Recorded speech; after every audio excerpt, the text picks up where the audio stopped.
This video has been classified as M. It is recommended for people aged 15 years and over.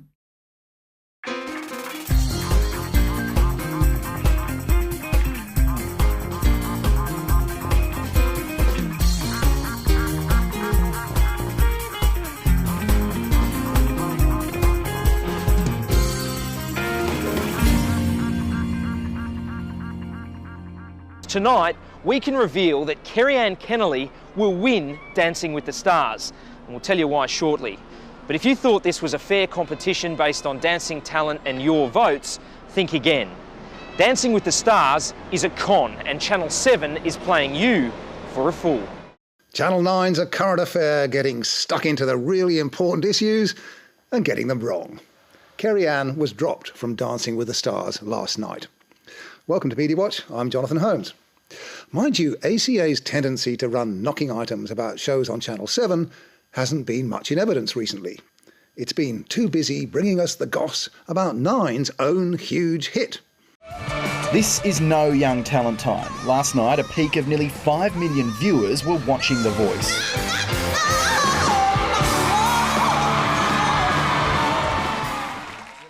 And A Current Affair has been cashing in on it again. Well, if you had any doubt that The Voice is all about the voices. And again. But first, The Voice steps up a gear next week when the coaches start to work some magic with their teams. And again and again and again and again and again. Well, now to The Voice and another big night as the battle rounds get underway. But first to The Voice, and the fallout continues following the shock departure of Mahalia Barnes. Now to the tricky pop song that brought two contestants undone last night on The Voice. Well, it's the final crucial battle round. In the past 5 weeks, A Current Affair has run no fewer than 16 items about The Voice, around 3 a week. How can Today Tonight possibly compete with that? Well, it's been following that old adage, if you can't beat 'em, knock 'em. That song, Natural Woman, it's one of the greatest songs of all time because they have events in them. I found it extremely patronising. I have heard his album and there are no events in that album. Last night, the battleground turned ugly, not for the contestants, but for the show's credibility. Well, it's all part of the game these programmes play. Better than another diet item, I reckon.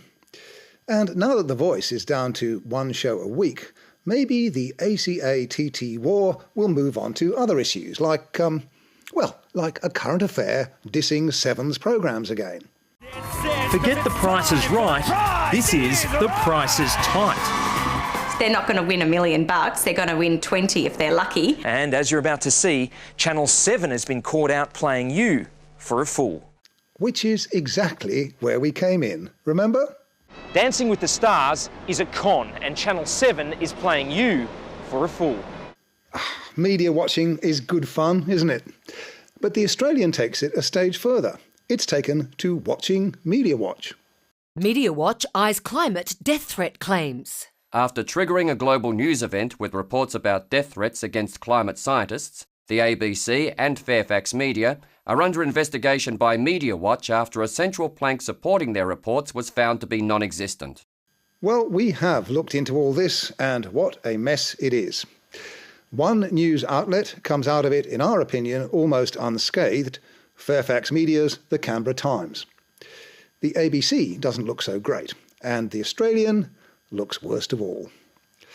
Let's begin at the beginning, the 4th of June last year, and this story on the front page of the Canberra Times. Climate of fear. Australia's leading climate change scientists are being targeted by a vicious, unrelenting email campaign that has resulted in police investigations of death threats. The Australian National University has confirmed it moved several high-profile climate scientists, economists and policy researchers into more secure buildings, following explicit threats to their personal safety. The story by Rosalind Beebe didn't specify when that had happened. Perhaps it should have done because the move had occurred 16 months earlier, in February 2010. But Beebe's report didn't focus particularly on the ANU. She'd gone a lot further afield. More than 30 researchers across Australia told the Canberra Times they are receiving a stream of abusive emails, threatening violence, sexual assault, public smear campaigns and attacks on family members. But the story quoted only one scientist talking about death threats. He was advised by police to install a panic button security alarm in his university office after receiving death threats. That scientist was not at the Australian National University. However, that day the ABC followed up the story. Several top climate change scientists in Canberra have been moved to a more secure location after receiving death threats over their research. The ABC also failed to mention that the move had happened well over a year earlier. As for death threats at ANU, where did that come from? Not from the Canberra Times. Perhaps from the ANU's Vice-Chancellor. ABC Online reported that morning. Vice-Chancellor Professor Ian Young says the scientists have received large numbers of emails, including death threats and abusive phone calls. He says it has been happening for the past 6 months, and the situation has worsened significantly in recent weeks. The unedited radio interview on which that report seems to have been based is no longer in the ABC's system. Professor Young now points out to Media Watch that unlike other parts of the ABC Online article, those sentences aren't in quotation marks. I stand firmly by my quoted comments, but cannot recall exactly what I said outside those quoted comments, and am thus unable to venture an opinion on whether I was accurately paraphrased in the ABC report or not. However, it seems to have been because of those ABC reports that an enterprising blogger called Simon Turnill put in a Freedom of Information request for emails, transcripts of telephone calls or messages that contain abuse, threats to kill and/or threats of harm to the recipient. That were sent to 6 researchers in the ANU's Climate Change Institute within the last 6 months. It took nearly a year and an appeal to the Privacy Commissioner before 11 emails were released. In explaining his decision, the Privacy Commissioner found that 10 of the emails do not contain threats to kill or threats of harm. These documents contain abuse, in the sense that they contain insulting and offensive language. And the meaning of the 11th is now controversial. For more on that, see our website. Suffice to say, it may not describe a threat at all. The reporting of the email's release is certainly instructive. The ABC Online had this. The Australian National University has released a series of abusive and threatening emails which were sent to its climate change scientists. That story makes much of the 11th email without explaining its ambiguity. It doesn't mention that the other 10 do not contain threats of physical harm, let alone death.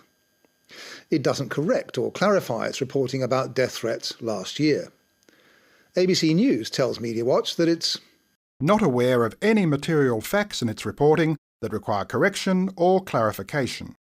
Well, remember, the ABC reported Ian Young as saying last June that the scientists have received large numbers of emails, including death threats and abusive phone calls. He says it has been happening for the past 6 months. There may well have been emails sent to other scientists at ANU. Still, the 11 that have been released do seem to suggest that either Professor Young was misreported or he himself was mistaken about the extent of the threat. Clarification by the ABC would surely be a good idea. But what the emails don't prove is what The Australian splashed on its front page on May the 3rd. Climate scientists' claims of email death threats go up in smoke. Exclusive.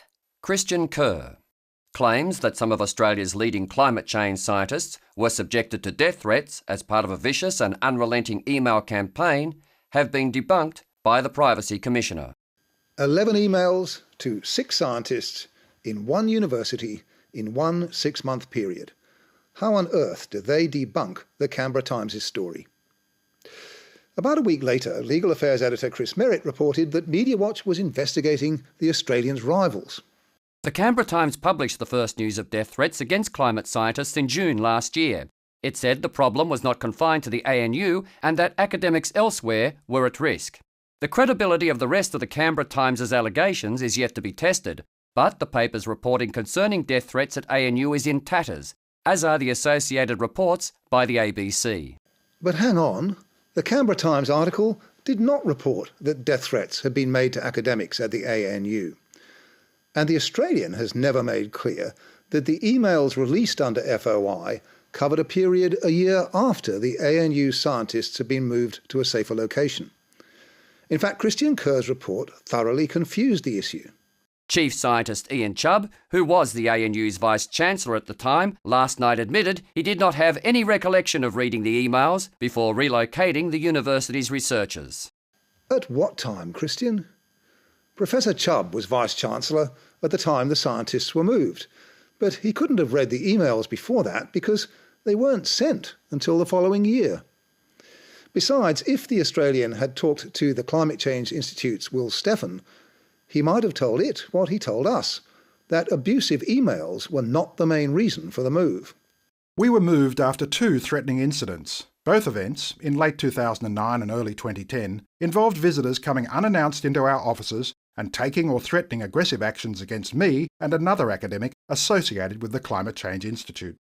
But the most absurd aspect of the Australian's reporting is its claim that these 11 emails on their own debunk claims that some of Australia's leading climate change scientists were subjected to death threats as part of a vicious and unrelenting email campaign. A warning, there's bad language coming. The Australian could have checked the hard copy of the Canberra Times' original article in June last year. You will be chased down the street with burning stakes and hung from your neck until you are dead, dead, dead! Die, you lying bastard! Off, you lying communist! Eat and die! Or even better, the Oz could have actually gone to climate scientists around the country and asked for examples of threatening and abusive emails. That's what we did. We got these from just 2 scientists, one in Melbourne, one in Brisbane, received in that same 6-month period. They're on our website. They're not pretty reading, and yes, they were reported to police. But all, according to the Australian, debunked. As a viewer wrote to Media Watch, it's astonishing that a serious newspaper company would be so flippant about threats and abuse directed at ordinary people just for doing their job.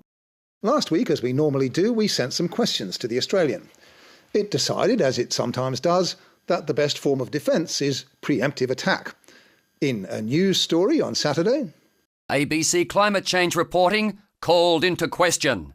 Jonathan Holmes, ABC Groupthink.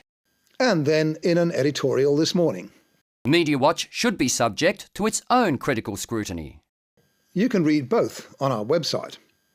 Maybe the Australian will provide me with space to respond on its own pages.